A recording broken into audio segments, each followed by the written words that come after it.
Hello and welcome to You're Wrong About Musicals. I'm Esme, And I'm now and today we're going to be talking about Waitress. Waitress. Return to the format of a show because last week we did news, the entire thing, and I was like, it's going to be a quick episode, and then it was like an hour and a half, and I was like, this is Yeah, insane. Uh, we just love to talk. we love running our mouths, but we have a small amount of news this week because I don't know, people decided not to do stuff this week. I think as Um, well, we recorded these yeah, two we episodes pretty close together. yeah. So So there's not much has happened in who between them. knows? It So does. much could happen I was thinking about this tomorrow. though. Yes. It's like the What's on Stage Awards happened. 2 weeks went by, and then we released an episode talking about it. No, under a week later. No. No, over like a week and like 8 days later. Yeah. How many days are in a week, Esme? 7. So a week and 8 days would be how many weeks, Esme? Just gonna start coughing down the microphone. um, 2 weeks later, we 2 weeks. released an episode on No, it. 2 days would be 14 days. I know maths, guys. I'm actually horrific at maths. It's truly disturbing how little maths I know. Honestly. You were better at That's me. why I You were spend. better They at it moved me than me. down a set. I was in bottom set. I was in top set, and then they created a second top set and moved me out. Oh my god, I remember that set zero. They had set one, which I was in, and then they created set zero, and I stayed in set one. And all of my friends moved up to set zero. It was crazy. Yeah, but for context, all of like the people that got set up to set zero all like do some kind of maths or science degree now. But they weren't when we were like fucking 10 or whatever. One of 10, them we is were like 16. one of them was a maths genius always. Yeah. There was never any doubt that she was going to move up. I scored Anyway, higher than her in one test, and I made fun of, like, not made fun of her. I like joked about it with her, and then I got told off for bullying. I was like, I can promise you, I'm not. Caris doesn't care. Caris is probably in on the joke a And I bit. was like, trust me, Karis is the last person you need to worry about in this situation. I did eventually move out of bottom set though. I moved to the second bottom set. Wow, Great time. I making love strides. really making jumps. But before like the big mocks, our teacher went completely like she just disappeared.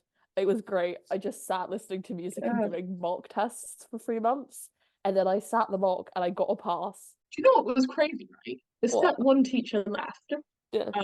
which was fine. And then they started merging the set one and set zero classes. Oh my god, I remember that. There was such a chaos about it. No, It was like, who's the separated us for a reason. all of my friends were in like the top sets, and then I was just like in set 5. It was like when for English we had mixed classes Oh my for gosh. regular English lit, which was completely fine. You know, I was with some friends, it was all chill. And then they put us into set classes for English language. But English language is only once a week. Yeah, I loved English language. I fucking Every hate week it. they'd make us write a short little story. Mine was always read out. I was I Shakespeare in that class. I wanted to be back in English lit talking about whose fault is it that Eva Smith died. See, I hated English lit because I was with all my friends, so that was chill. And year 10, it was chill. We had a great teacher. He cast my friend as the bell. Well, technically the clock, the Christmas Carol. Great class. Second year, year 11, Oh my god, my I know. English teacher cast herself as half the roles Oh my in god. Feminism Spectacles. I got to play Sheila though, so She like oh that English teacher you had, I had her once, and she is truly something else. she sat on top of a filing cabinet, read Mr. Burling's lines, could not keep a consistent accent, and said, well, actually, that was a dramatic choice because I'm showing he's pretending to be rich. She once kicked a pen up in the air, and then once she also sat in a bin, and once she pretended to be a giant rabbit. She was crazy. I didn't like her. And she like She's the kind of teacher I'm like, if she was like a good teacher, would have been my favorite teacher ever. She just wasn't, so I hated her. here's the thing. If I met her like if she was a uni lecturer, I feel like I'd be Yeah. so down for her antics. But If like it was a compulsory year like 9 English yeah, class. if I was studying like English lit at uni, which I contemplated doing, Oh and she yeah. was like a seminar lead, Yes. it would have been the best like seminar of my life. I would Yes. be there all the time.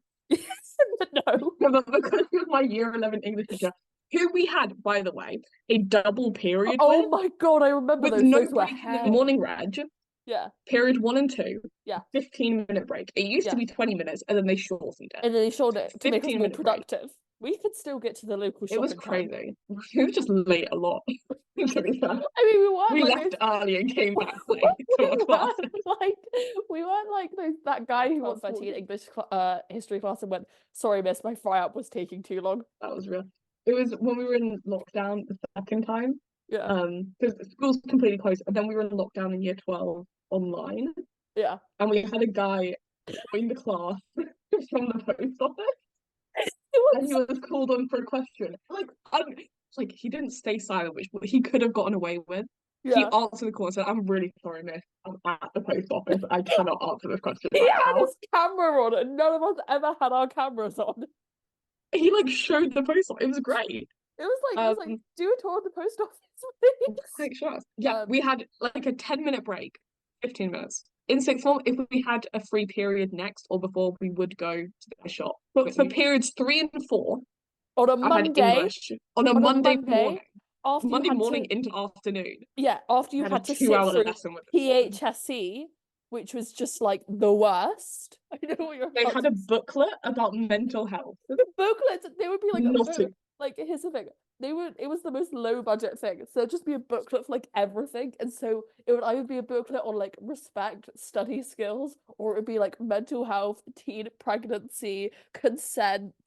yeah. On the center fold of this booklet, the page that was easiest to open to, It's like just stapled pictures of together by stapled like together. Beautiful, not beautiful, but the most high res images in the yeah. booklet. And they were like never high res normally. Just this one page, just graphic pictures of self harm. Yeah.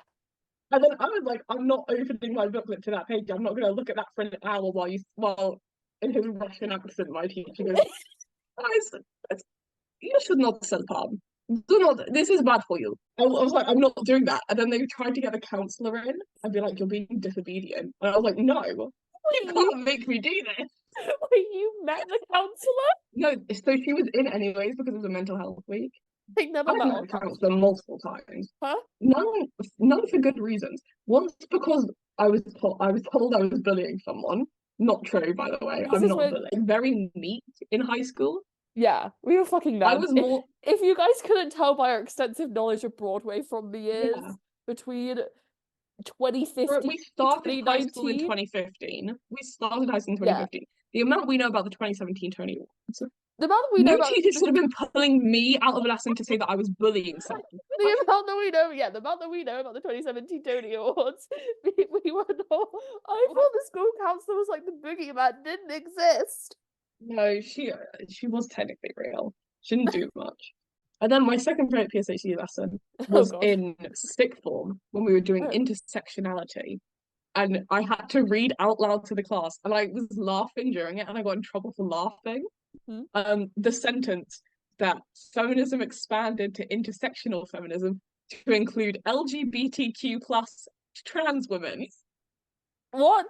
That's And what I is paused and I said, Miss, did you write this? And she said, yes, I did. And I said, Miss, oh my what do you think the T in LGBTQ plus stands for? Because I'd love to know. Our high school was a fascinating place. It was insane. It's going to Um, be so great when it's because it's March next week. And so we're reliving the fact that this time, God, 4 years 4 years ago, yeah. it was like our last week or last few weeks of high school ever before we went into lockdown. Honestly, whenever I think about that time period, I just like a feeling of the apocalypse comes over onto the actual theatrical news, not war stories from our inner city. How do we even get into like talking about high school? I have no fucking clue. Talking about sets and maths. You said you're bad at maths because I said it's been 2 weeks since we released Yes, the What's on Stage Awards episode 2 weeks after it happened.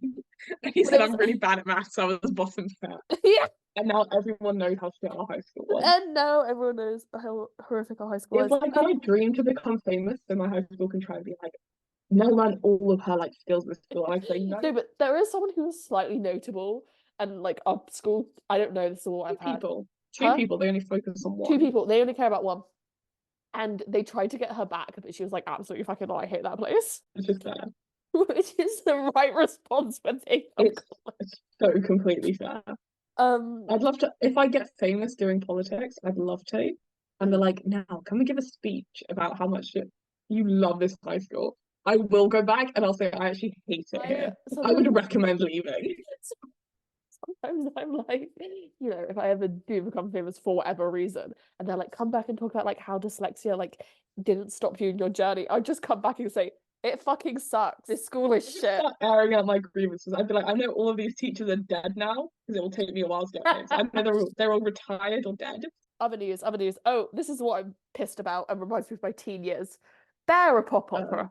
The full casting was announced. Frances Mailey McCann is playing Ivy, and bootleg now, please. Just I said I need we it. were talking about this weeks ago. I was like, I feel like Frances Mailey McCann is going to be in it because they were like, you need to get tickets before the full cast is announced because they'll sell out immediately. I was like, it's going to be like Frances Mailey McCann. She's in everything right now. Yeah, Deserved, yeah. but Bootleg now. I'm dropping the act. bootleg now. Bootleg It's now. so hard to get bootlegs of concerts. Okay, here's the thing. If anyone can, it's the Jordan Luke Gage bitches. That's so true. Except I thought the same thing about the Norm Lewis bitches. Still not seeing one from the Love Never Dies concert. That is true, but like, We did see that one live, but I need a yeah, bootleg yeah, anyways. no, I have to watch the goddamn film. I've got a DVD player to watch the film. I don't even need All Grown Up, although I do need All Grown Up. I would take one. I would take Promise. I need Promise. I need Promise so fucking bad. I know it's a 7 minute song where everyone's screaming at each other, but that's why I need it. Great. Queen Mab. Yes, it is like a weird song. It's not even a song, it's just a bit of the show. I need it. Well, if anyone has a spare 70 quid so I can buy a ticket, let me know. Look, I just spent my whole 70 quid on two Stargate tickets. Oh, when I was texting with Karis about this, I was like, it's fine. I just have to keep reminding myself I have tickets for Star Kid. And Yeah. she went, how the fuck did you get tickets for that? And I went, well, it was worse than the Eras tour. Well, Esme didn't get tickets for it. I did. tried. The Devil Wears Prada musical announced that Oh, yeah. Vanessa Williams is going to be Miranda Priestley. Oh yes, she is. I'm kind of excited by it. Yeah. In that I know the musical is shit. Like I know it's not gonna be good, but I feel Yeah, like I but the might thing have is, a fun time. I think it'll be like camp. It'll be what Bad Cinderella wanted to be. Yes. It's like objectively going to be bad. Yes. It's like how I feel about Love Never Dies. Objectively horrific. Possibly the most fun I've ever had watching a show. It's gonna be like what? Yeah. Diana is gonna be like that. Yeah. I think I was telling us this. I watched the movie The Devil Wears Prada rewatched Yeah. it semi recently, as in like in January. I Yeah. rewatched it. And so I'm like kind of in a phase of it. There's also I would like um to point out how insane I think it is that the Devil Wears Prada musical is not opening until October. Tickets have been on sale for months, and it is booking until May 2025. yeah.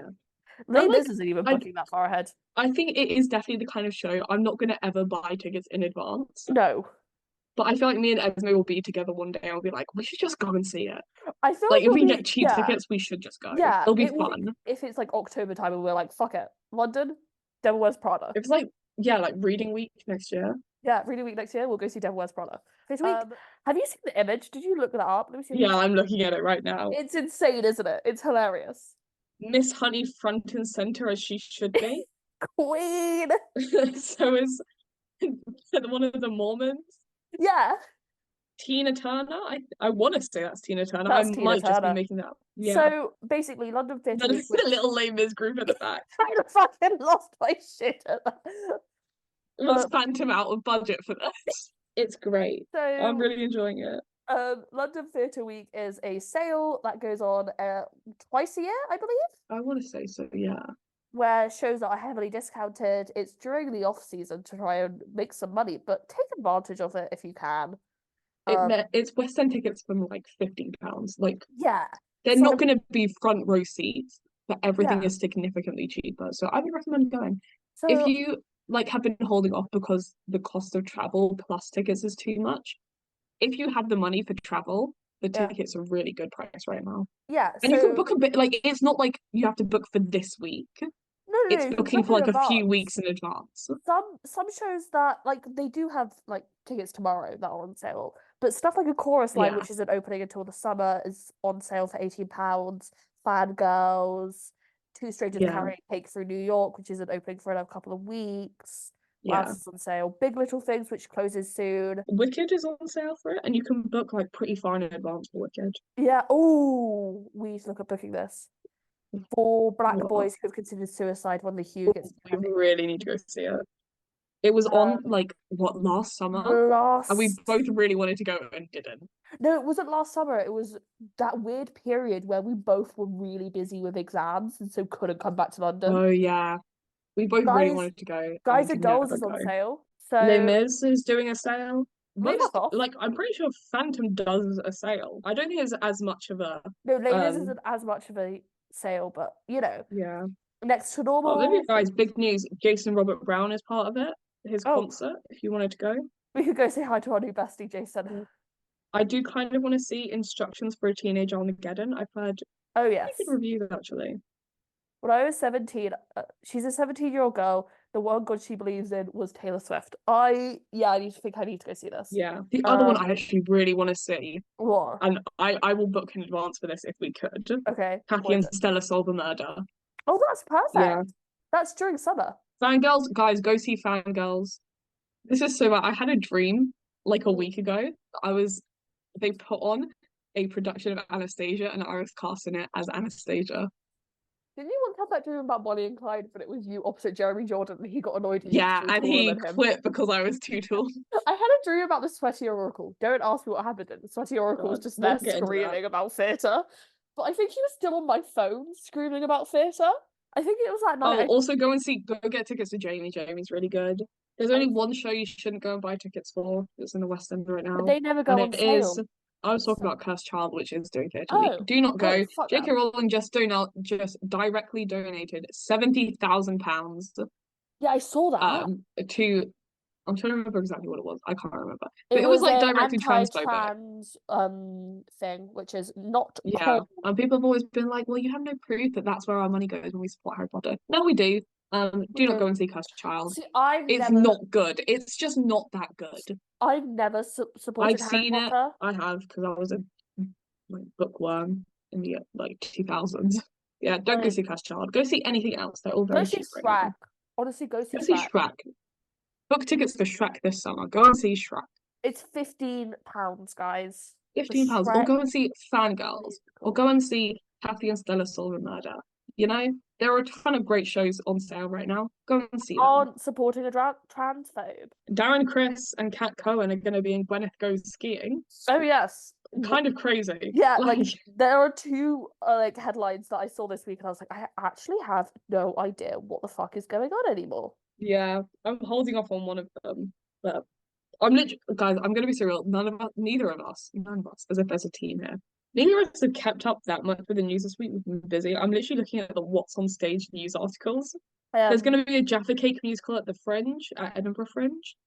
yeah, I saw Um, that and there have been a couple of news articles that I've seen this week where I'm like, I feel like I need to sit down and work out what the fuck's been going on with it. But instead, I've been sitting down and working out why someone's wrong about their take about how to stage Spring Awakening. the Jaffa Cake Yeah. show, well, it's a Jaffa Cake musical specifically, Yeah. is a family-friendly comedy inspired by the 1991 tribunal that determined the true identity of a Jaffa Cake. There was this big thing where they were trying to figure out, is it a biscuit or is it a cake? That's a I'd love to see it. I'm hoping it's at the level that like Bake Off was at. I want those kind of vibes. First Date, a comedy musical, will be going to the Joint Stock Theatre in Birmingham, I believe. It's a very Yeah. UK-centric news week because there's not really a lot else going on. Right. There's some holiday called President's Day, Yeah, apparently. okay, so basically, the Not Broadway real. they have been like insanely good this week for like the middle of February where it's still cold and horrible. Although Punxsutawney Phil was not lying, it was sunny here yesterday and I was wearing my sunglasses. I love this guy.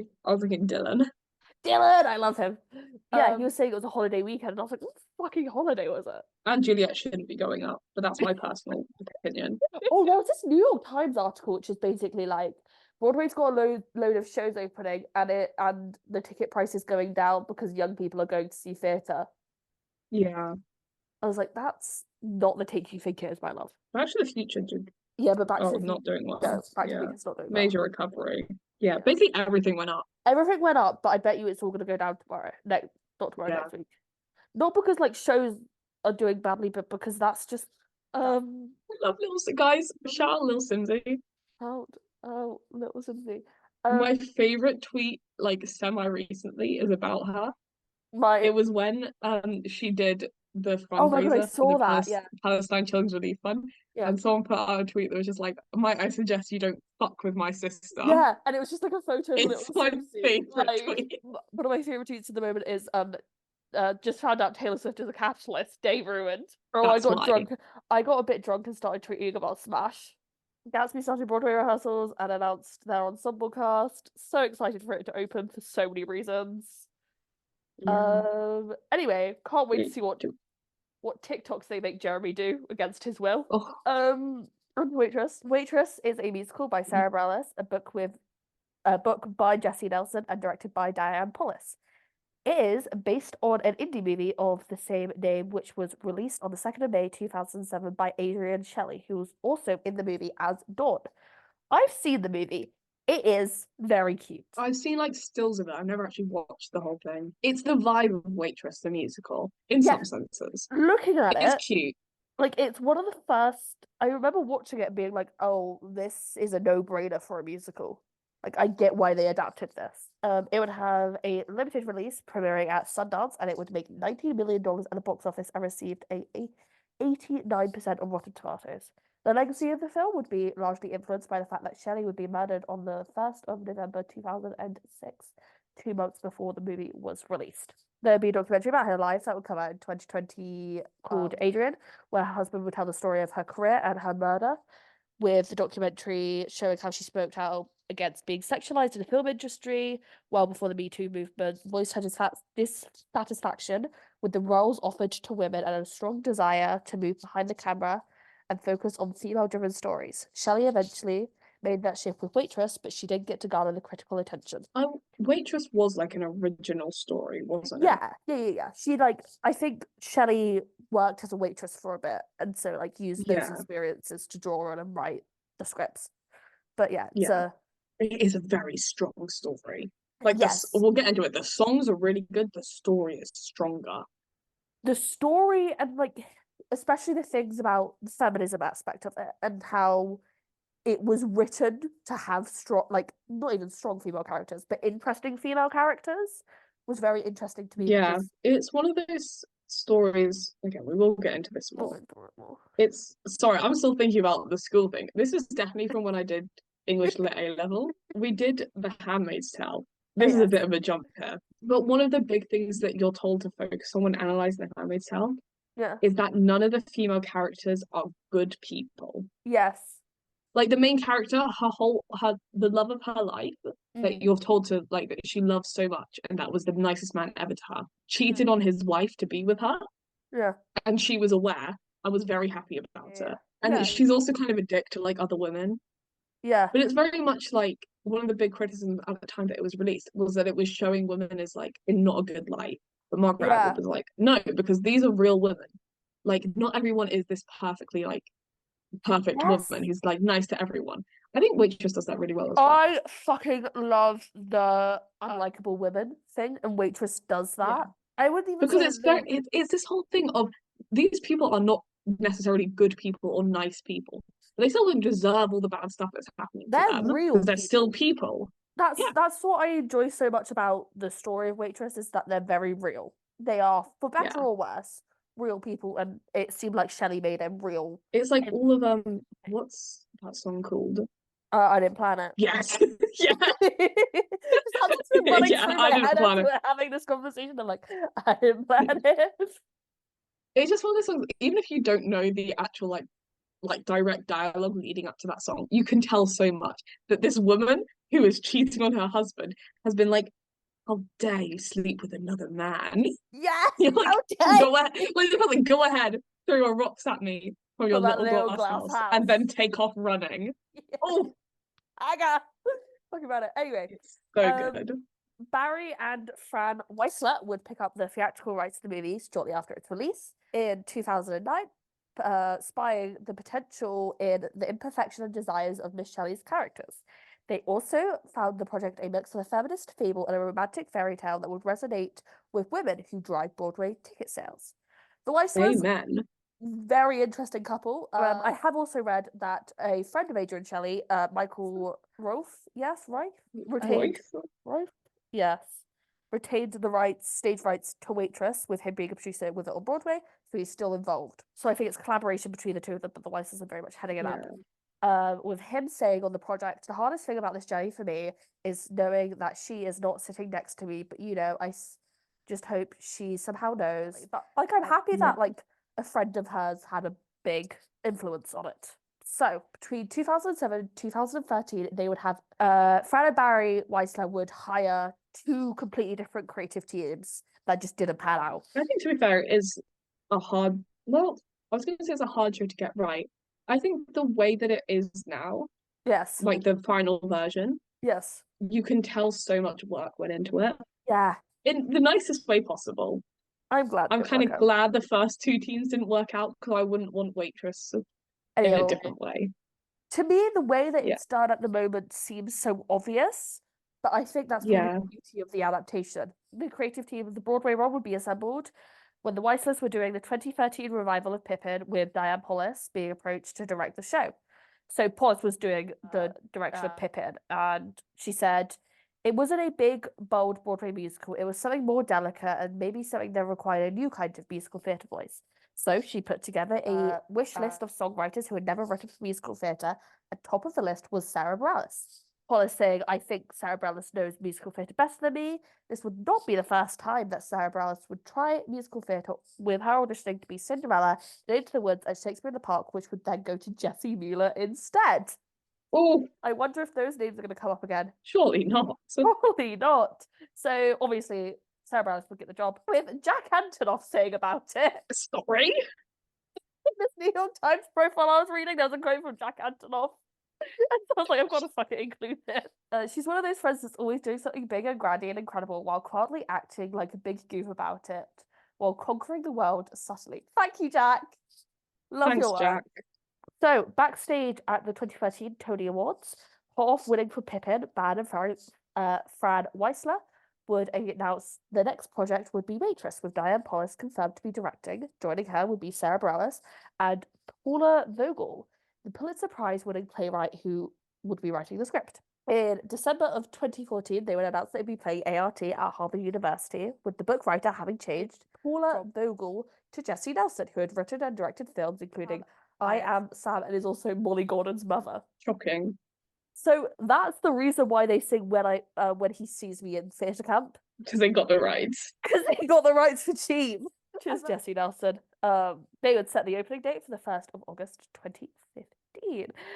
5 days The later. first day of August 2015. Yes, I know you want to make a joke there, don't you? I shan't say anything. 5 days later, it was held its first workshop with Jessie Mueller, Christopher Fitzgerald, Amber Iman, Bryce Pinkham, Andy Carl, Love that guy. Taylor Steele, and Barrett Wilbert Weed. What an insane! Okay, who were they? Okay, so this is all what people have worked out from the promotional pics. So they worked out that Jessie Mueller, because they didn't give like who's who. Yeah. Everyone worked out that Jessie Mueller was obviously Jenna. Taylor Steele was Like, oh my god, Becky. Yeah. Barrett was Dawn. Ooh. Yeah, and I don't know how I feel. It's very different. They released a video of them doing the first opening number, which was called Down at the Diner, which I've had stuck in my week all head. I've just been good. Down at the diner. Stuck in your week all head. Stuck in my head all week. I've had just down at the diner, because that's how it goes. And they do like a little clap in between. It's very fun. There's a video of it. Included in the links. So Andy Carl would be Earl. That's actually crazy. Yes. And then Bryce Pinkham, I believe, was Dr. Pomatter, and Chris Fitzgerald was Ogie. I have no idea who Amber Iman was. I'm trying to think what other like. It's funny when a Playbill article gets into speculation because it's so weird. Because Playbill is literally just like they copy and paste what the producers told them to say about a show. Yeah. So it's so weird reading like speculation from Playbill. Yeah. I'm just thinking Amber and Man. I think Nurse Norma. My only other thought was just to have a semi-ensemble member for stuff like, I don't know if it was obviously in the workshop, Yeah. but like The mother. Club Knocked Up Yes. Yeah. and stuff, because for workshopping it doesn't make too much sense if you just had the people playing Dawn, Becky, Yeah. is that her name? Yeah, that's lucky too. Because the thing with Like remembering playing Becky, that, it doesn't if yeah, you're not doing costumes and staging as much, yeah, it's yeah. hard to track that.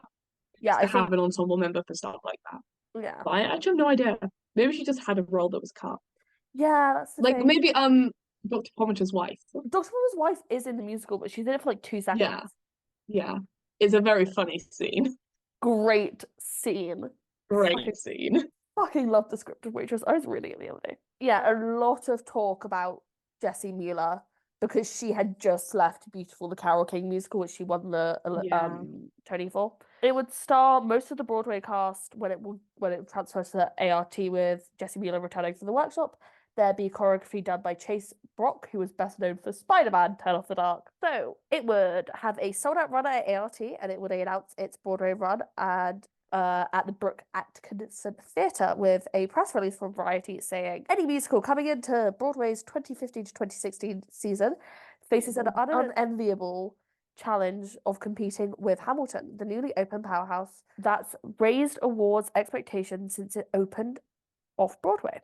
But many in the theatre industry believe that when national attention turns to one singular stage success, the raising tide lifts all boats, driving interest in Broadway overall. And as a current crowded seasons have shown, there's room for more than one big money hit each season. I thought that was interesting though, because I was like, interesting, because especially now, I was just talking about there's a New York Times article that's literally come out. I was staying late last night, basically saying there's too much on Broadway this season. There's too much going on. So it seems like there was the same fears then of it being like, can we even support it? And obviously this is like a high profile thing. Like you've got Sara Bareilles, you've got Jessie Mueller, you've got apparently Andy Carl for part of it. fucking Andy Carl, man. Oh my god, I literally just said her name. Jessie Nelson, who's been nominated for Oscars. You know, you've got all these big things behind it, where in a normal Broadway season, Waitress would be the belle of the ball. So I guess it people were very worried about it being taken over by by Hamilton, sorry. So Waitress would make Broadway history by it being the first Broadway musical to have its book writer, songwriter, choreographer, and director being all female, since Chase Brock would lead the production, and Lauren Latero would take the job, and the costume designer and musical director would all be female. However, the achievement will come with an asterisk, since in 1978, Broadway musical Runaways had a book, music, lyrics, choreography, and direction solely by one woman, Elizabeth Fidos. Yeah. Honestly, iconic.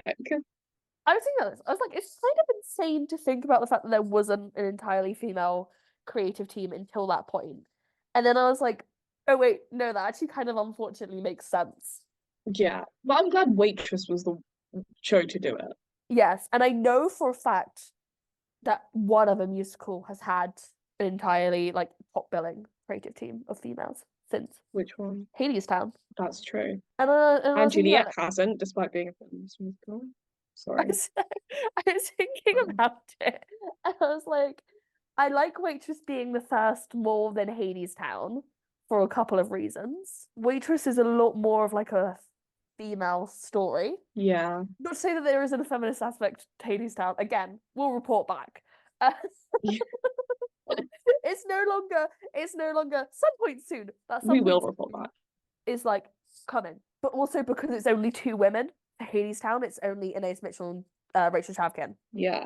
So I like the fact that for the first one it was like an actual, like it was 5 or 6 women. And that is like how I feel about My Brilliant Friend when everyone's like, Elena Fantasy's a man. I'm like, no man could write My Brilliant Friend in the same way that no man could write Waitress. That might have just unlocked something in me. I remember, I think it was a Tumblr post Yes. of the era, Yes. that the team behind Waitress did like, I want to say it was like a think tank. It wasn't. That's a politics thing.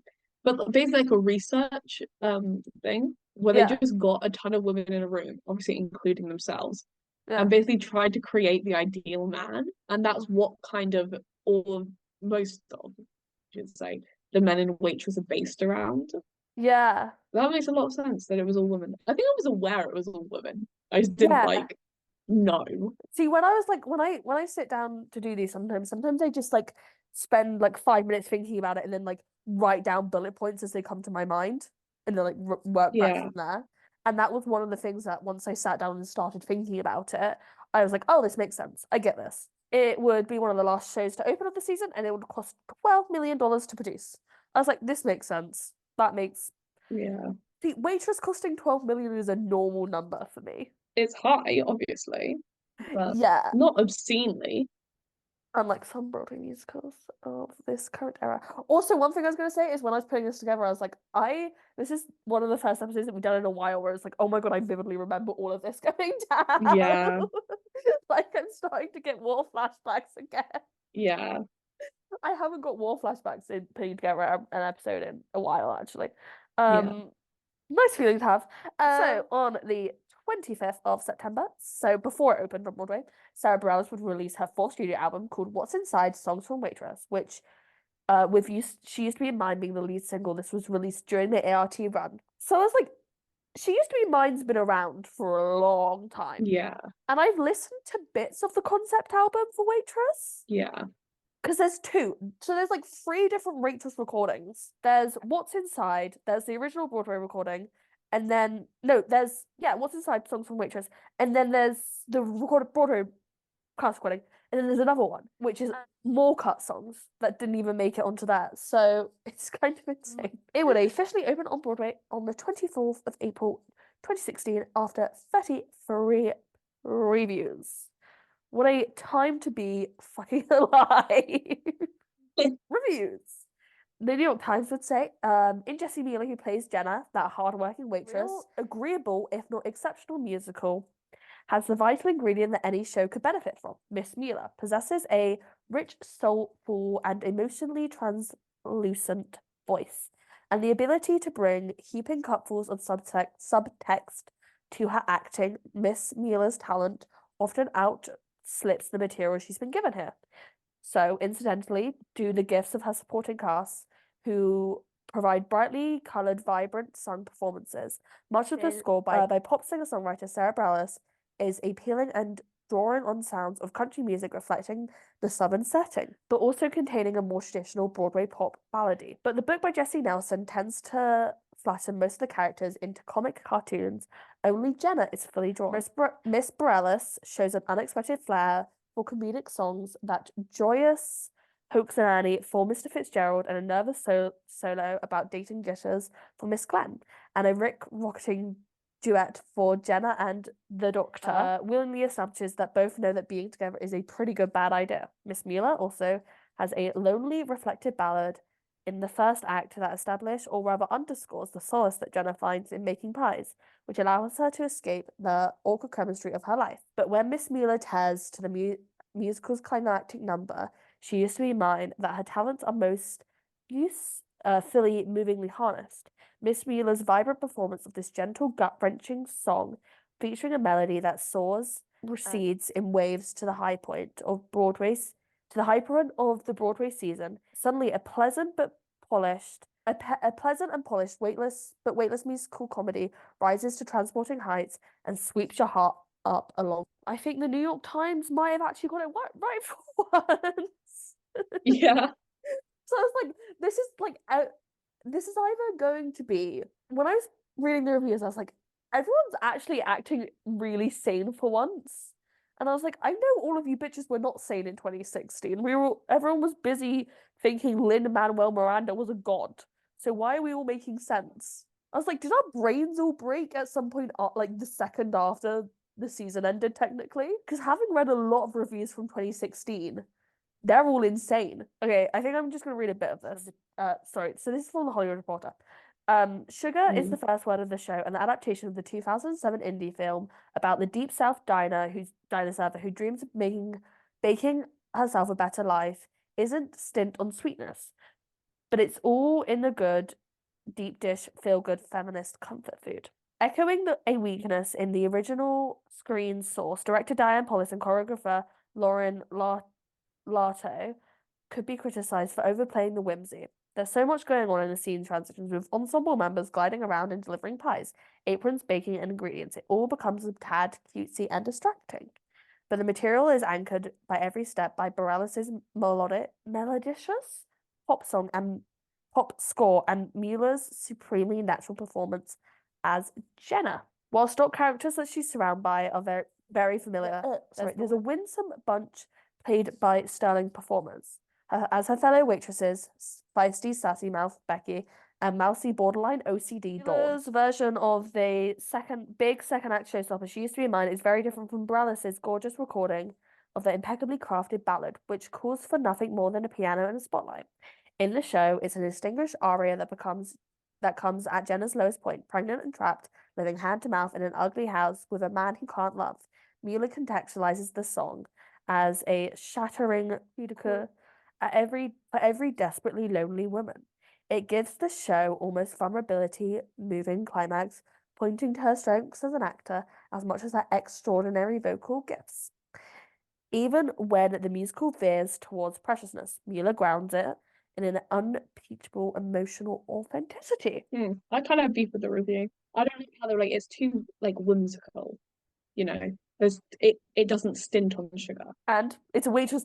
It's a musical about pies. I think the whole point of it is like when they're like, oh yeah, She Used to Be Mine, it's this grounding emotional song, and you realize how bad it actually is.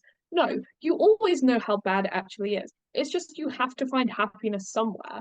And so yeah, she like romanticizes her life in the diner. And she has these great friends, and she's pretending that everything's kind of fine with them and not really as bad as it might actually be. Yeah. And she the second she gets pregnant, baking. it all starts breaking down. No. The Guardian, I literally am just going to include like probably the last paragraph, said sexual politics of the piece can be a little troubling too. Clearly the story of female empowerment. It offers excellent roles for women, but is less confident in its handling of men. We know we're meant to dislike Earl, who discounts Jenna's feelings and won't take no for an answer, but we're meant to embrace Ogie, who turns a deaf ear to Dawn when she doesn't want to date him, and even Dr. Pomater, who violates his relationship with a vulnerable patient. Condoned because this Ogie is unmuscled and Dr. Pomater is so lean. The show seems to take a moral stance that men who are too slight or too old to beat women should get a pass, but others are treated with skepticism. That's less than delicious. Wrong. I was very unclear how to feel about that. I was like, it's wrong. Clearly you don't understand what you watched. Yeah, the relationship between Dr. Pomater and Jenna is wrong on so many different levels. It's this whole thing. Part of it is because it was like 2015 or whatever, 2016. Yeah. And so, you know, everyone was perhaps a little bit more stupid than we are now. But this whole idea of, obviously I don't know what the rest of the review says because I'm just focusing on this paragraph. But the idea of being aware that it is clearly a story of female empowerment. It has these great worlds for women. But guys, the men. Let's talk about the men. Guys, it's bad for men. Not all men. Men can be good. Yes. But this show is mean to men. Yes. The rest of the review like, obviously Ogie isn't good. Obviously Dr. Pomater isn't good. They're No, not good people in the same way that Earl isn't good. But it's how they affect the woman. Dr. Pomater offers a escape and a release to Jenna. So she takes it. And we don't think he's a good person, but he is good for Jenna. Also not a good person. He does disregard Dawn. Yeah. And he forces her to do stuff she's not entirely comfortable with. But at the end of the day, Dawn was trapping herself in these cycles of fear. Yeah. And Ogie forced her out of it. Should she stay with him and get married to him as quickly as they do? No. Absolutely not. But ultimately, it's a thing it's flipping how women are usually shown in shows like this. they're just using the men to change themselves. Jenna is stuck in an abusive relationship with Earl. Yeah. So she uses Dr. Pomatter for her own gain Yeah. to get out of it and have a better life. To give herself the Dawn is stuck in confidence this she cycle. needs to like leave her husband. Dawn is stuck in this cycle of constantly being scared to do anything other than what she's currently doing because she knows that's safe. Mm. Ultimately, Oki kind of tries to use her, doesn't Yeah. succeed. She ends up using him to have a better life, to get married, and is getting married a better life? Probably not. But she does that. It's this whole idea of you can't be aware that the show is focused around women, Yeah. and then try and be like, but their portrayal of men isn't good. None of them are meant to be good. Like it goes back to like the thing of these are real people. Like everyone in this show feels so real to the point where it's like we can't really sit around and moralize them. They're trying to split the show into the good people and the bad people. I would say we know that Earl is bad. Also, the fact that they're very much, maybe I'm making this up, Yeah. but isn't it like pretty clear that Earl is like directly abusive to Jenna? I think he hits her before she used to be mine. Yeah. To write about Earl and says all that he does, and obviously not all because this is also very bad, but just discounts Jenna's feelings and won't take no for an answer. She has to give him her money, and that's financial abuse. Financial abuse, there's physical abuse, There's obviously emotional some form of abuse. emotional abuse, there's some form of sexual abuse. Yeah, there's a lot going on there, and I mean, should we do the synopsis? Like Because the we're very much catered towards. hold on, no, I'm still on this. You're dumbing down why Earl is bad. If you want Yeah, to use the basic terms of good and bad, you're dumbing down why Earl is bad to make him seem better, so that you can make Ogie and Dr. Pomatus seem worse. Because yes, not cheating is bad, but yeah. cheating is not as bad as being physically, emotionally, financially, all of that abusive to someone. To your Cheating is pregnant bad. Yes, Dr. wife. Pomatter is not a good person, but he's not abusive. He's just No, kind of a dick. Dr. Pomatter is breaking an ethics code, not breaking the law. Should he be a doctor? Probably not. Should he stay married to his wife? Probably not. Should Jenna tell his wife what's been happening? Definitely yes. They But don't do also, anything. They're but not also, good she's people. just had a baby and left her husband. Yeah. Like, Learn how to if you're going to review a show like Waitress, learn how to review it in a way that doesn't rely on these are the good guys and these are the bad guys. these are the goodies and these are the baddies. And I don't like, what's the line that was like, oh yeah, the show seems to take a moral stance when men are too slight or too old to beat women. So you admit that Earl beats Jenna, but But get a pass and others are treated with skepticism. Like, so you admit that there's abuse happening. and it's the thing that could Ogie or Dr. Pomatter be abusive? Yeah, absolutely they could. But it's like that when we were talking about the last 5 years. Oh my God, yes. Yeah, I was about to say. It's this whole thing of again, it is a fictional story. Stuff that does not happen on stage or that is not referenced on stage Doesn't does happen. not exist. Yeah. All we know about Al is we see him properly like a handful of times. Yeah, so And at least one of them, he is physically abusive to Jenna. Earl is all That similar type of abuse is referenced other times. We know for a fact that he is abusive. We know that Ogie and Dr. Pomatter aren't great people, but they're not abusive because that never happens. Did it happen? Yeah, absolutely. But it doesn't because it's a fictional show. fake people, not real. Gonna go back Anyways, to life. fuck you, The Guardian. Anyways. Synopsis time. I have to do this in a southern accent again, like I did Oh, for oh my God, you did Bonnie and Clyde in Bonnie Southern and accent. Clyde. It's easier though because Jenna is like the first line of the show. Well, no, it's Gina! not. Sugar's the first line. Like, In the Gina! first line of opening up, Gina! I'm not gonna do this, sorry, I've just realised. I did it for Bonnie and Clyde because it was funny. This is a serious show that I Yeah, love. like, yeah, Waitress has funny moments and we will get into it, but yeah. Jenna, a waitress and expert pie maker, is stuck in a small town and a loveless marriage. When a baking contest in a nearby county offers her a chance at escape, Jenna must weigh her commitments against a rare shot at freedom and recognition. Her customers, co-workers, and the town's handsome new doctor all offer her conflicting recipes for happiness, but Jenna must ultimately decide for herself. Reviewer from The Guardian. Read that. Read that. From Playboy.com. From Playbill.com. Read that. Where do we start with Waitress? I have so much to say. So much. It's a great show. I love it. I really enjoy it. I have a good time. I listen. It's And again, yeah, it's like I think part of the problem, again, with the Guardian review in particular, yeah. is that the big show of the year was Hamilton, which is an Yes. incredible show. I'll say it again, I'll say it all the time. It's an incredible show, but it is split into good and bad. The lack of talk, we talked about this when we did the episode, but the lack of talk about how half the characters own slaves, and not in the sense of only half of them own slaves, as in the half that you expect to be the good people. So Hamilton, Lawrence in particular, they Yeah. talk about being abolitionists, and they talk about wanting freedom, and you never see them with slaves on You stage. you talk about this. There's a lot of talk about how rich the Skylers are, but it's not mentioned the fact that the Skylers made their money through slave trading. Whereas Jefferson, you get the reference to Sally Jefferson Yes, directly. He's a bad guy. The and constant mentions of him being from the South, even going as so far as to do a like Southern accent, when there were what only is the 13 colonies at line? the time, they were only they were only in New England, essentially, at this time. What is But to in? have a Southern accent, Yeah, there's the line in one of the cabinet battles. I've not probably listened to Hamilton in ages. The fact that it's oh, still in the head is like pure brain rot. When they're which arguing cabinet about battle? Cabinet Battle 2, I believe, they're arguing about where to put the capital and don't, or like tax funds, and they're like, don't be sad because we plant seeds in the south. You know what line I'm on about, right? Cabinet battle, yeah, I do. Anyways, cabinet battle is about providing aid. Two is about No, yes, the aid. providing. Yes, providing aid to France. If If New York's in debt, why should Virginia bear it? Yeah, yeah, it's don't tax us south because we got it made in the shade. In Virginia, we plant seeds in the ground. We create. You just want to move our money around. yeah.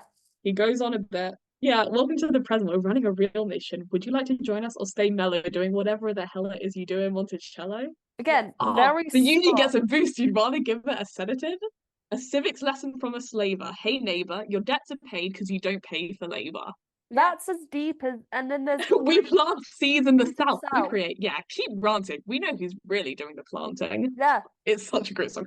But like stuff like that. Even you're explicitly told, hey guys, Jefferson is the bad guy because he has slaves. Me, Alexander Hamilton, no, but I like hate slaves. it's also like also he won't send aid to his to Lafayette, and Yeah. that's also why he's a bad guy. He also is a slave owner. Um, actually, I'm pretty sure that's wrong. Is it? It's um What is it? Which one of it is in France anymore? I don't know. Hamilton won't send aid to Lafayette Will he not? because Jefferson's a Francophile. He loves Yes, France. yeah, he knows that France is. Yeah, okay. The other thing I was going to say, the other line I'm thinking of is Sorry, from guys. Yorktown, I'm not. also a great song. Sorry, guys. Sorry, I it's cannot. because how, I can't listen to Hamilton every so often yeah, because like sometimes you're just like I'm reverting back to my teenage self too much. I need to remind myself yeah. that I like don't live at home anymore, and so like I can't listen to Hamilton too often. Hamilton was like the big musical of the time, obviously. It was Yeah, the musical of the time. So you kind of have to compare a lot of stuff to it. yeah, 100%. So Yorktown is, I think, a very good example of some of these lines where there is clearly, and it doesn't make it a bad show in any ways. It's something to critique about it. But you have lines that a lot of what Lauren says, but that is also Hamilton sometimes says too. You Yeah, have the line black and white soldiers wonder alike if this really means freedom. But hey guys, guess which side was fighting with black people, not yeah. for slavery, you know? There's one specific line Lauren says that Hamilton leads. I think he says, I'm not going to listen to it because it will drive me insane if I do, and I won't stop listening to Hamilton again. The whole bit, which is, and so the American experiment begins with my friends all scattered to the winds. Lawrence is in South Carolina, redefining bravery. We'll never be free until we end slavery.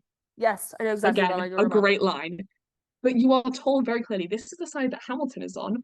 On there against slavery. We'll never be free Oh, until we end slavery. and even Eliza is like in Who Lived Who Died to Tell Your Story. I speak out against slavery. You could have done Yeah, so much more if you only had time. those God, things could definitely, I've not done the research that I'm sure Lin-Manuel Miranda did into Hamilton. how many Hamilton lyrics I could like cite off the top of Yeah, my head. This is so and I'm sure embarrassing. there's some level of truth to a lot of them, but I'm sure Lawrence in particular, I'm sure there's a lot of proof that he was at least somewhat of an abolitionist, Mm, and I'm sure there's obviously a lot of proof I know that proof that Thomas Jefferson did own a ton of slaves. Yes. But you're told very clearly which side is good and which side is bad, and slavery, and in particular, is used as a marker. You don't have that in Waitress. No. You don't get told, apart from Earl. Even then, I've actually never seen people defending Earl because I think Waitress does have a predominantly Female. female fan Like base. the thing with Earl is that he's the villain, but like it's not like when he walks on stage you're like, oh, this guy. His whole song is honestly one of my favorite songs in the show. It's a really good song. Oh, it's such a Great song. It shows his character perfectly. Andy Cole demo inbox now or Please, emails link. please. Streetcar Named Desire. Very iconic Right, play by okay. Tennessee Yeah. Williams. We're going streetcar. Cool. The character of Stanley is horrific. He's Oh, abusive. He yes. rapes Blanche on stage, or at least Yeah. vaguely on stage. He's horrific. He is like a terrible character. You don't need to be told he's a terrible character. He just is one. People were defending him for years. And my class, we were told this. We were like, that's not true. No one could defend Stanley. We then watched the film with Marlon Brando. And we were like, hold on. We watched the Marlon Brando film, and then we watched a production that was semi-recent at the time. I don't remember where it was, but it was a really good I production. bet you was at the National or something if you guys were It watching. might have been. I kind of get where Stanley was coming from with a lot of this. Yeah. Who's Stanley? He's not a good character. Like, objectively, he is bad. He's handsome and he's very charming, especially at the beginning. So it's meant to be a similar concept with Earl. We never see him at his best. But you're like his whole song and his whole thing that Jenna describes him as. He is meant to be you're meant to understand how she got to this point. And for a lot of women, you do get that. Yeah, let me see if I can get up the libretto and see how they described him because they do have because they have a description for him like that. Earl peaked in high school, his face clouded with broken dreams, drowned with cheap beer. He is almost a talented musician that almost has haunted him his whole life. Publicly, Earl is all charm, but privately, Jenna gets the brunt of his unhappiness. I think, who wrote the Guardian review? Okay, do you want to find them? It's a woman. A woman wrote it. Alexis Solowski. So the headline that they use is Pie-focused musical seems half-baked. Based on the 2007 film, the show about small-town diner waitress trapped in a loveless marriage is witty and bittersweet, yet its sexual politics leave a sour taste. Basically, yeah, what are you saying? It's a great show. Yes. It's a lot more than a lot of other musicals at the time. In a different, like, not to be too nice to it. Go ahead. But Mincemeat at least does address the question of are these the good guys or bad guys? Yeah. And it's focused on a very small group of people in a very small scenario in the grand scheme of things. Yeah. And I think it could definitely do it better. I don't think it does that questioning or critique enough. But it's a show, it shows that at least in modern or more modern theatre, like contemporary theatre, we're calling into question this good and bad divide more. Like, even I would say this definitely comes from a place of bias. I will admit that right away. Yeah. But even jumping a few, like 1 year actually into the future with like Groundhog Day the musical. Yes. Yeah. While that is obviously based on a pre-existing film, like Waitress was, do quite a good job at questioning whether Phil can be redeemed because he's a dick for a lot of it. But in that same way, you know he's a dick.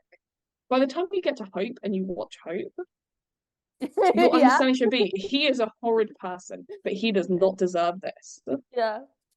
In the same way that looking at every single character in Waitress, you should look at them and be like, these are all pretty bad people. Yeah.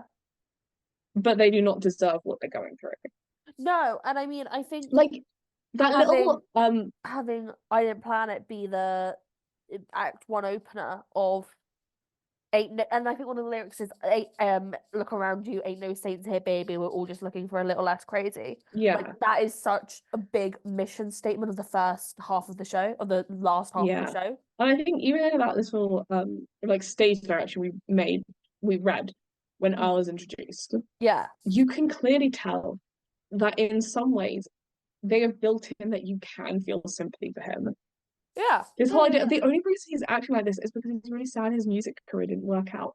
It's not a good excuse. It's in fact doesn't excuse anything he did. It's not an excuse. But it's an example of he is not an inherent, well, he definitely is, Yeah. but it's meant to lead you down that could he be redeemed? Was Yes. he always going to end up like this? I think that's just a good sign of good fucking writing, man.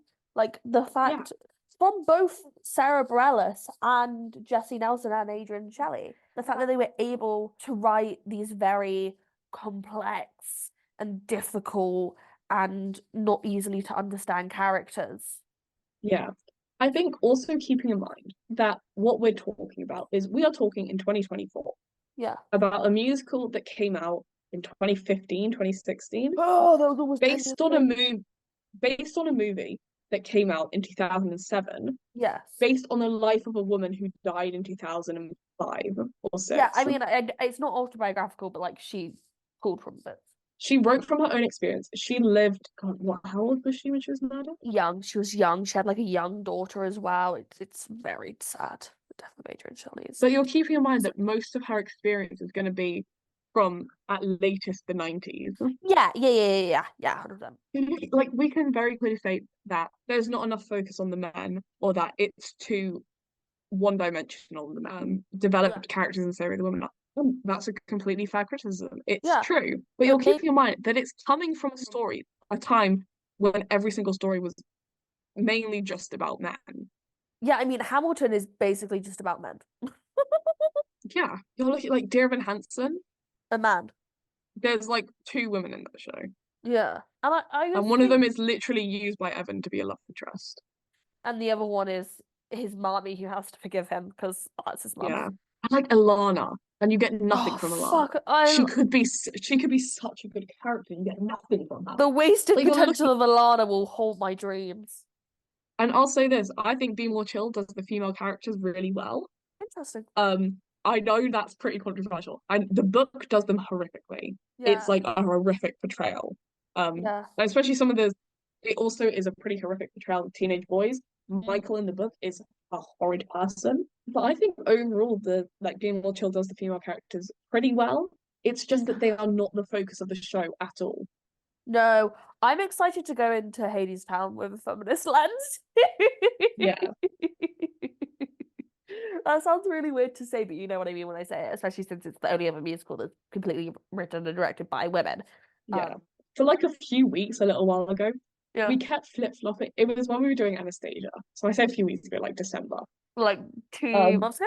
when we were doing Anastasia, we said there's too many songs. Yeah, And then what did we do after Anastasia?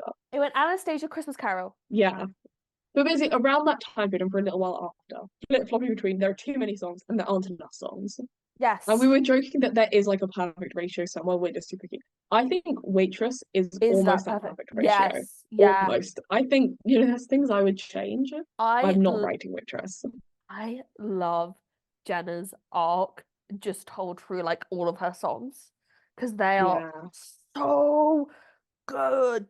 Like Yeah. what's inside, what baking can do is a really interesting because what baking can do is technically the I want song of the show, Yeah. but she never says this is what I want because she doesn't fucking know. She's like, I The just other thing as well is you get other I Want songs like Dawn's song. I when should he know the sees name. me. I've sung that song multiple times. Yeah, When When He he Sees Me sees me. is an I Want song. Yes. Yeah, it's oh, it's And smart. so is Opening Up. You get Oh a my lot of God. I Want like stuff Yeah, they from like Opening they Up. in opening up they each have like their own verse where it's like Becky's is like I don't know where I wish I'd been but I've been around the block and just came back again. A small town like ours ain't much but home is sometimes where your ass ends up. And then Dawn's is like Order Up.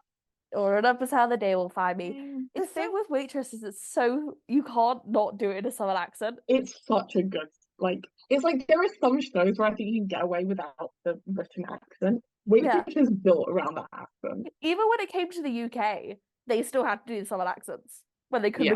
they could have so easily gotten away with not doing them. Yeah. I should say as well, I have seen Waitress in the UK. So have I. I saw it on the West. We both saw it on the West End. What is it? Yeah. It's like even never ever getting rid of me. I Yes. think is kind of the song that in my mind cements this idea that they're not all good people. In fact, none of them are really good people. Because like the first line of that song is Dawn, not Oggy. And she's like, just leave, take the Just reins take of the the train and freaking leave. leave. I love you Oh, like a table. Great song. oh, it's such a. I Love You Like a Table is a way better Ogie and Dawn song. I Sorry, think my thing is there are I'm looking at the track list for the first time in ages actually because I've been listening to yeah, Waitress a little bit more than normal when putting this together, and to yeah, like Act Two as a whole is just hit after hit after hit. So you start with yeah. I Didn't Plan It, then you have Bad Idea Reprise, which is Oh, fucking amazing. great song. You Matter to Me. Oh, Great song. simple and plain, but not much to ask for somebody. You matter to me. And then when she goes, "Dear baby, I hope someday somebody wants to hold you." They don't look away. They just won't. What they just look at your. What did she say? Let me get this up. Dear Uh baby, I hope someday somebody wants to hold you for 20 minutes straight. They don't pull away, they don't look at your face, and they don't try to kiss you. All they do is oh, wrap you up in their arms and hold on tight without an ounce of selfishness in it. I hope you become addicted, baby. I hope you become addicted to saying things, having them matter to someone. It's just, you just yeah I think there are definitely criticisms you can make of Waitress. And as much as I hate to say it, I do think that Guardian review does kind of hit on the main one, yeah which is that not every character is as developed as they should be. In the same way, I would say, like, I think out of the three waitresses, yeah. Becky is the least developed. Oh yeah. You see the less, you see the least of her. And I would love to see more of her. She's, I think, an incredible character and a Every really time she fun comes to the character. stage, I have a good time. I really like the Dear Baby narrative structure though, of it always Yeah. being because she gets given this baby book by Dawn and Becky at the start, and at first she's like, I don't know what the fuck to say about this. I don't know what to do. She's like, I don't want to connect with this thing. And then by the time she gets to You Matter to Me, she's and then she always replaces the pie sequence of like the last in the pie, like those dream sequences Yeah. with Dear Baby. And then you have I Love You Like a Table, which is just so cute. Take it from an old man. You know, Oh, I don't like the song. I do. I really do. Oh, I it's like, do. do you know that musical skit that got really famous? The Which is song that no one likes? the old man song. Yeah. Yeah, I like That's the how old I man feel song. about that song. Yeah, I feel It's like I just don't. it It's not was my favorite song. this has been going around for a while, but there was like a Tumblr post back in the day, which was like the old I hate everyone lists an old man song from a musical. And then into Dear Baby. Dear baby, I was gonna go to the park contest. What did she say? Oh, what did I she say find it again? so dear baby, if you ever want to know the story of how you bought your crib, I'll tell you. Your crib was brought with the money I was gonna use to buy us a new life. Springfield Pie Contest is happening next week, and I will not be in attendance. It's so sad. It is so shocking that Jessie Mueller is not from the South. Yeah. And then that Dear Baby into She Used to Be Mine. I do also love Everything Changes and then the finale of Opening Up. Because it's still like life is kind of weird and messy and shit. Oh, one thing I have seen Waitress criticized for is in the original casting of Dawn, she was played by Kimiko Glenn, who is an Asian woman.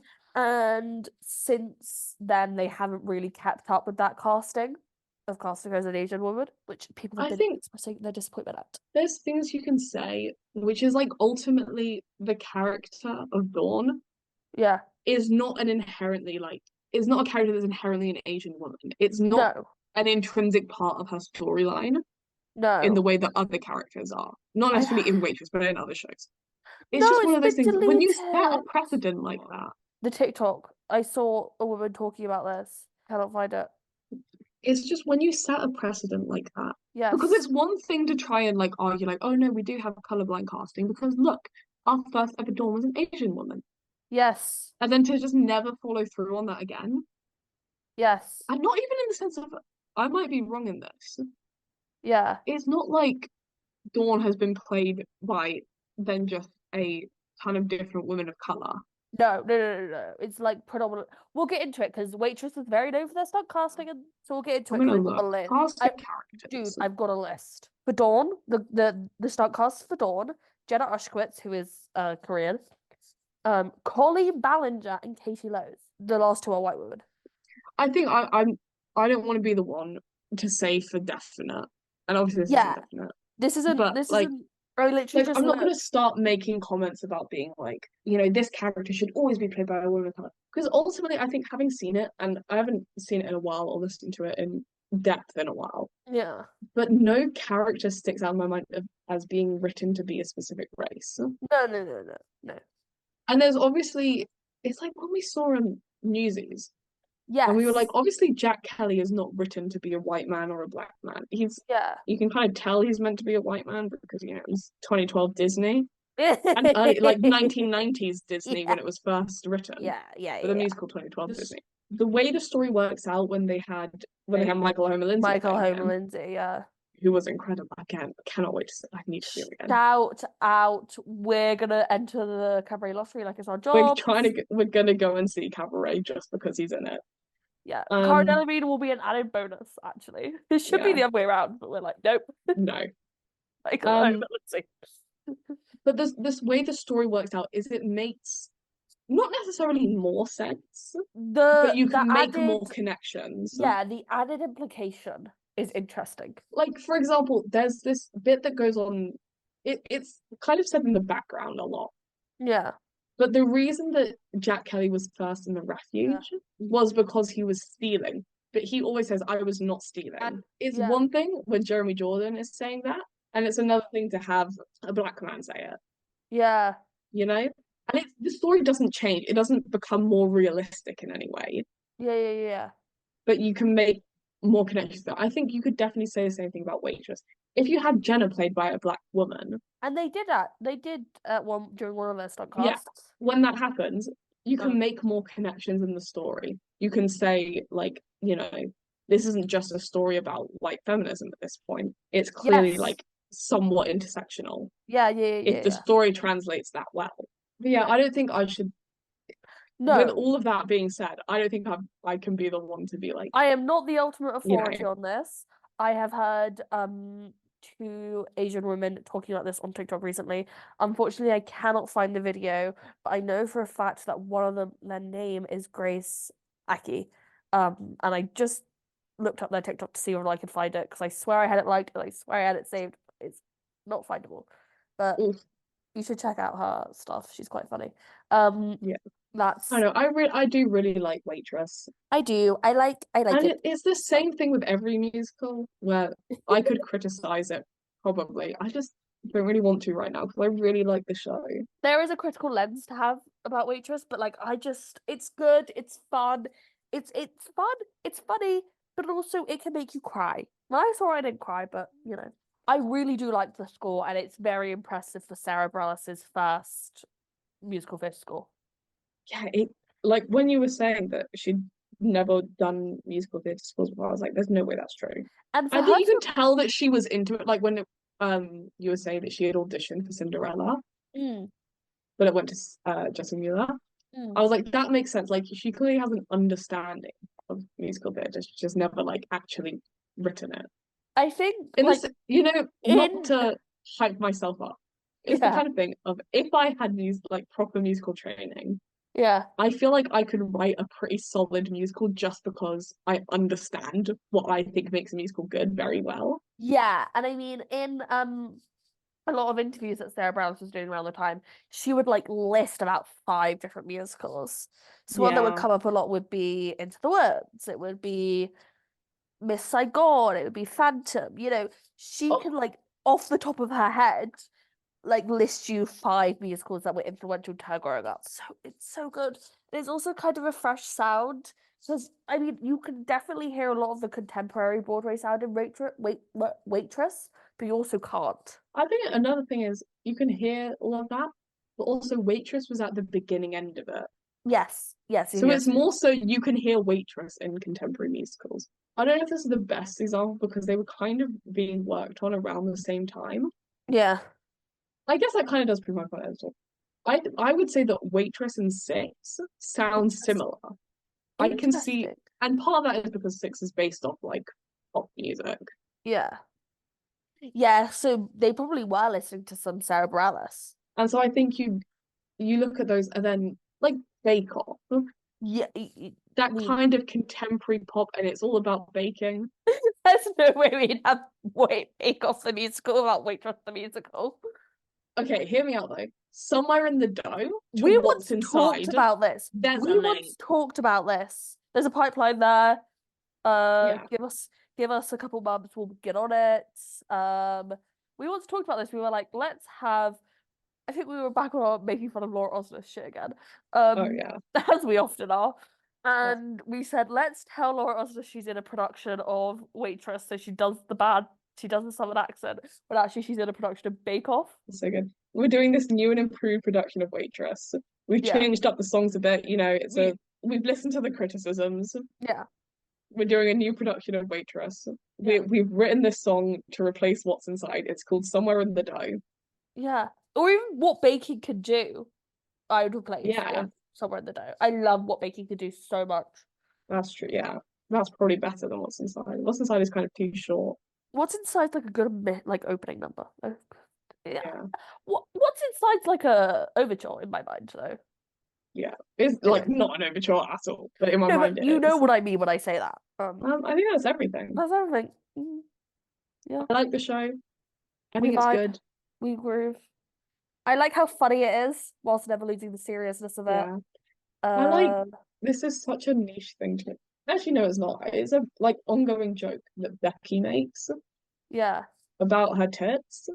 Oh yeah. And there's just one line, she comes on stage and the line she enters with, she's just talking about, she's like, I know the left one is so much bigger than the right one. I think like a Picasso painting. And it's just something like that, and it's such a good line. Because it comes right after like a pretty serious scene. It's Yeah. like that thing I was saying when I was talking about I didn't hate it, but I disliked that review that was saying it was too whimsical. I think it's that kind of thing. You're very aware how bad the situation is in reality, but you have Yeah. to find happiness somewhere. And if Mhm. part of that is listening to your friend talk about how her tits make her look like Picasso Yeah.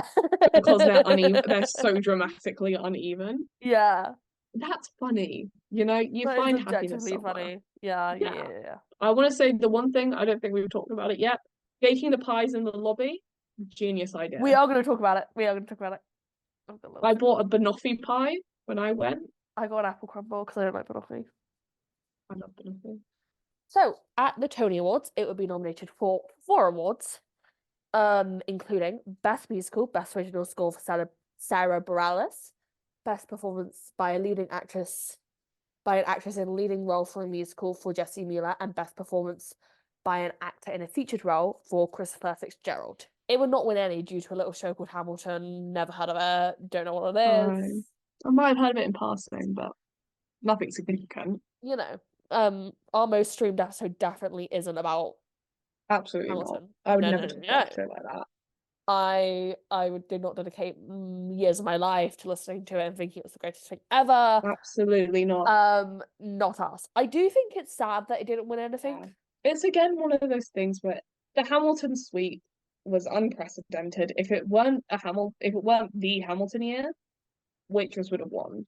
Waitress would have been. I At was very thinking least, it would have won best score, best definitely. score. I think Cynthia Erivo wasn't doing The Color Purple.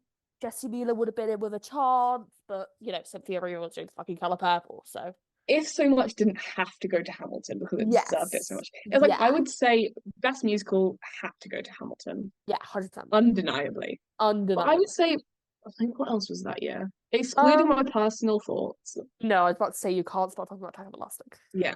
I would say like best original score It should had go to to Sara kind of go. Bareilles. Yeah, but It had to go to Hamilton. yeah, best book. I would have liked to at least seen it get a nomination. Performances by an actress. I think at the very least, Jessie Miller deserved the nomination. Who else I was that year? understand why she got nominated. So that year it was Philippa Sue, Shocking, truly. Cynthia Erivo, Jessie Miller, and I believe Laura Benanti. Yeah, it's like looking at Best Musical, it was Waitress, Shuffle Along, School Yeah, of Rock, Bright Star, and still Hamilton. rock. It had to go to Hamilton. No, it should go to Angela and Webber School of Rock. No. Revival going to Color Purple makes complete sense. Yes, 100%. Okay. Leading actor in a musical. It went to Again, Leslie Odom always Jr. again up against Alex Brightman. I would have loved to see Alex Brightman win. Should he have won for School of Rock? No. Zachary Levi for She Loves Me. I Zachary haven't Levi's an listened to She Loves Me a lot. anti-vax. He's anti-vax. Okay, no, he didn't deserve it. I'm happy Danny that he did. Burstein. Well, Fiddler.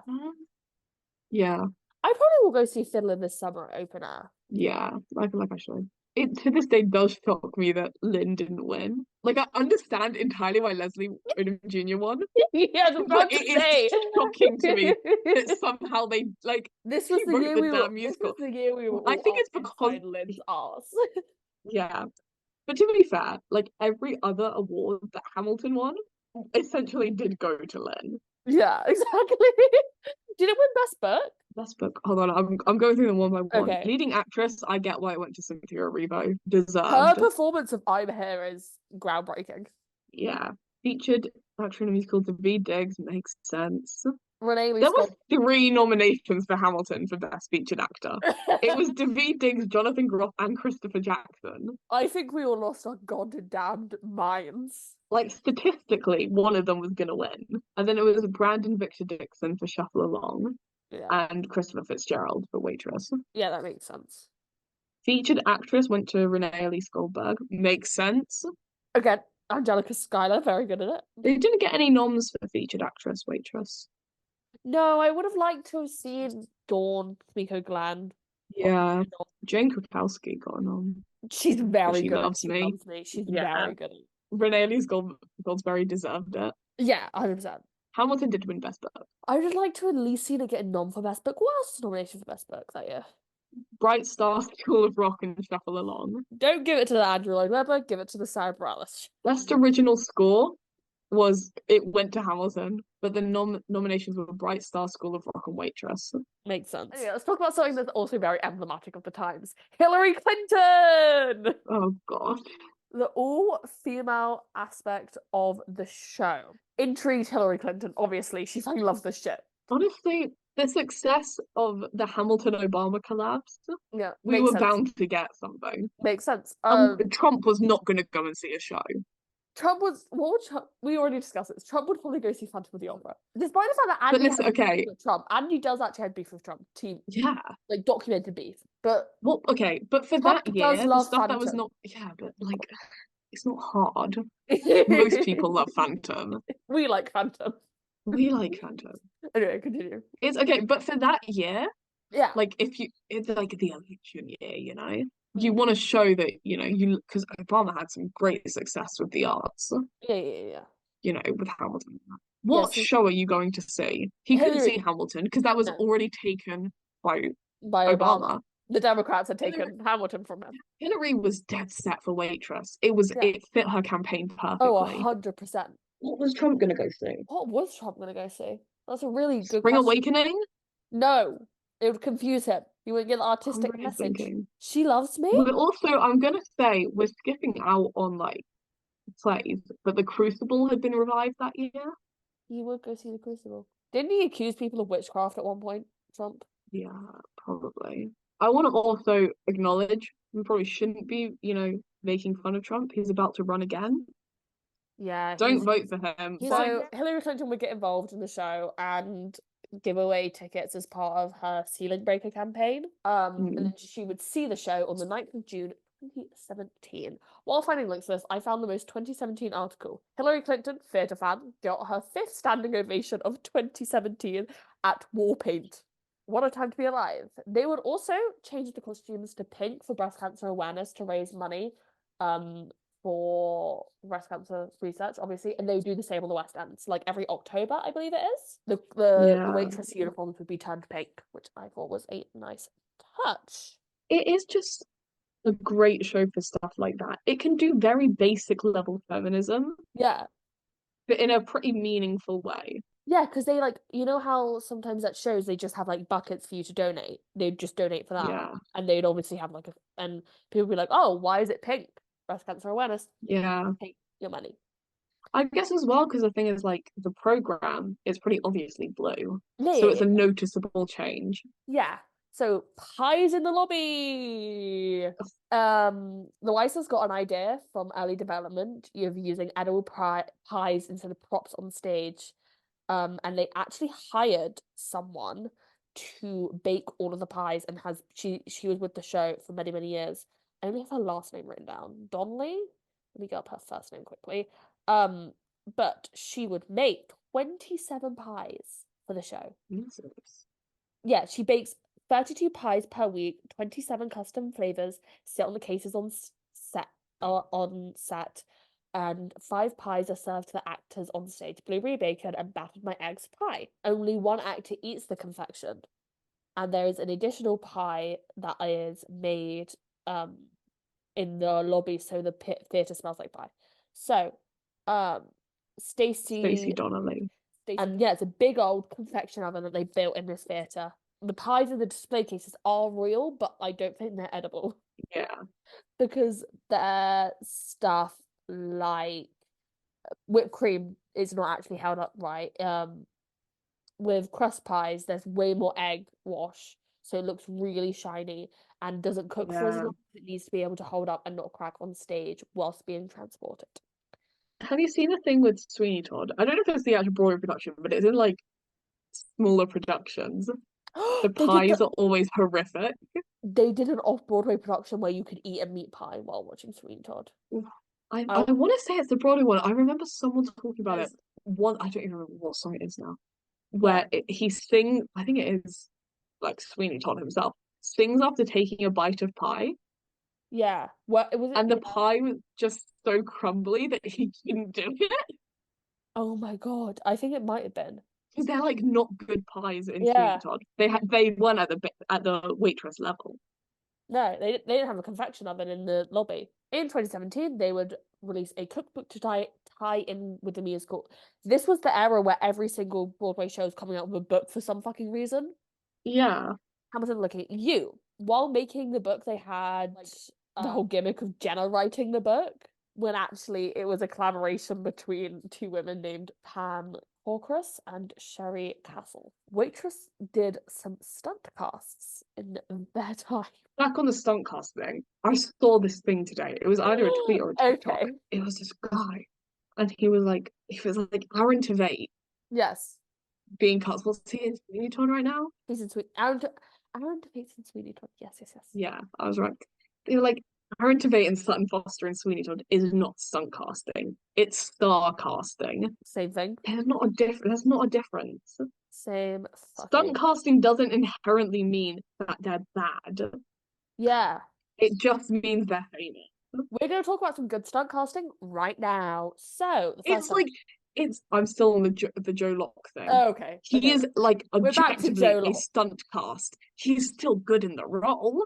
Yeah, in He's the words just a of stunt cast. in It's the not a words. bad thing. Yeah. So the first stunt cast would be announced to be Sara Bareilles joining the role as Jenna. And she would be taking over from Jessie Miller in March of 2017 and would play a limited engagement through the 11th of June. It made sense to have Sara Bareilles come in and do it.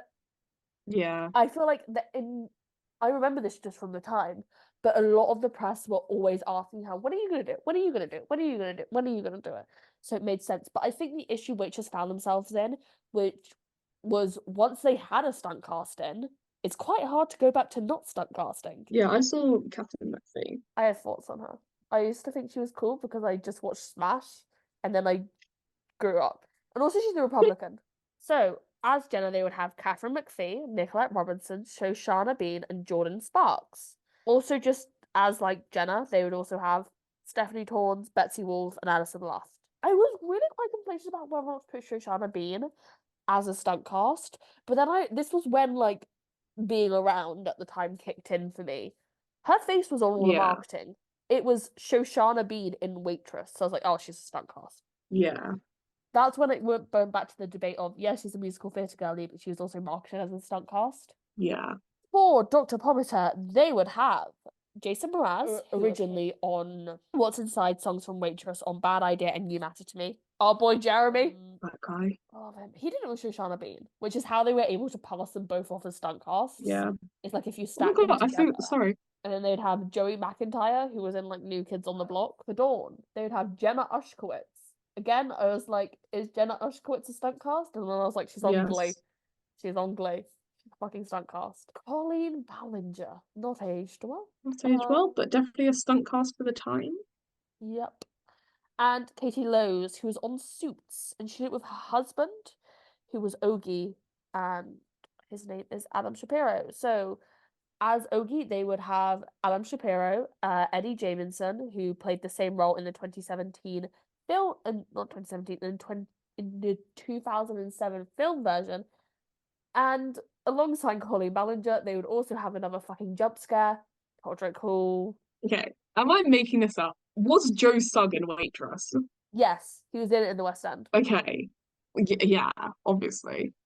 I say that like we don't currently have Joe Locke on Broadway, Jo but I just remember Joe Locke and Joe Sugg are two completely different. Like you're gonna tell me that Joe Sugg could not Joe, possibly go to Broadway I don't think he when has he that. was on the West End. I don't think he has that much of an I'm American saying audience. that they're clearly not just keeping them to one side of the pond. Joe Sugg could do it on Broadway then.